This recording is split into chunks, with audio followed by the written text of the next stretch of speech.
Hello guys, welcome back to my channel baby দিয়া blog. তোমরা সকলে কেমন আছো? আশা করি ভালো আছো, আর আমিও ভালো আছি। আর আজকে চলে এসেছি নতুন একটা ব্লগ নিয়ে।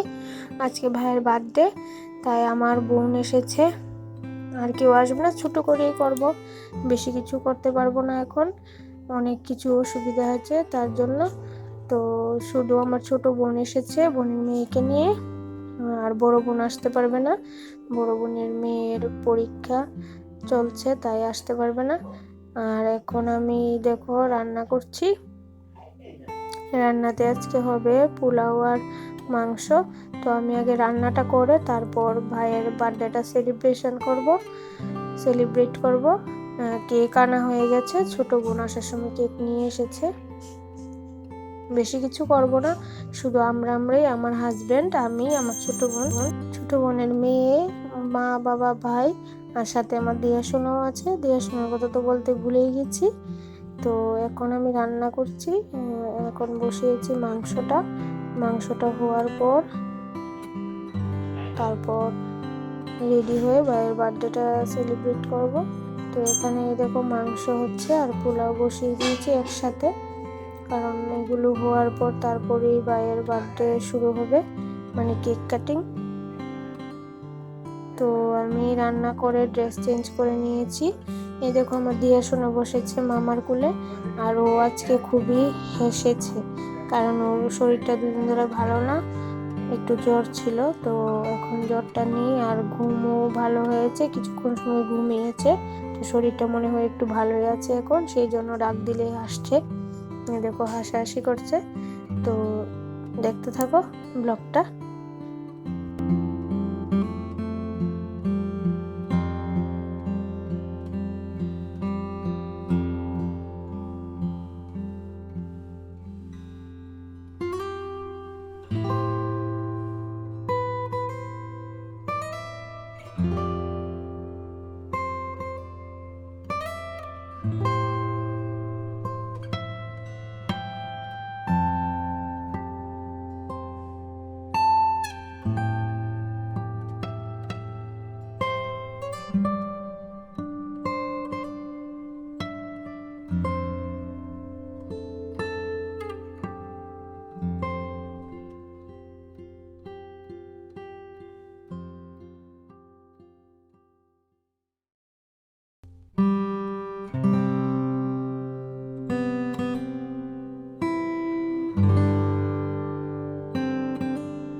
বার্থডে সেলিব্রেট করা শেষ, এখন খাবারের পালা।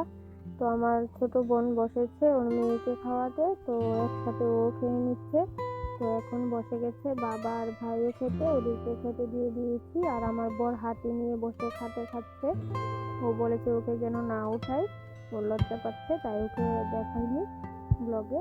তো ওরা খাচ্ছে, ওদের খাবারের পর আমি আর মা খাবো। এখন মা দিয়াকে তুলে নিয়ে রেখেছে, তারপরে খাবো আমি, মা। তো আজকে ব্লগটা এই পর্যন্তই ছিল, কেমন লেগেছে অবশ্যই বলবে। টাটা।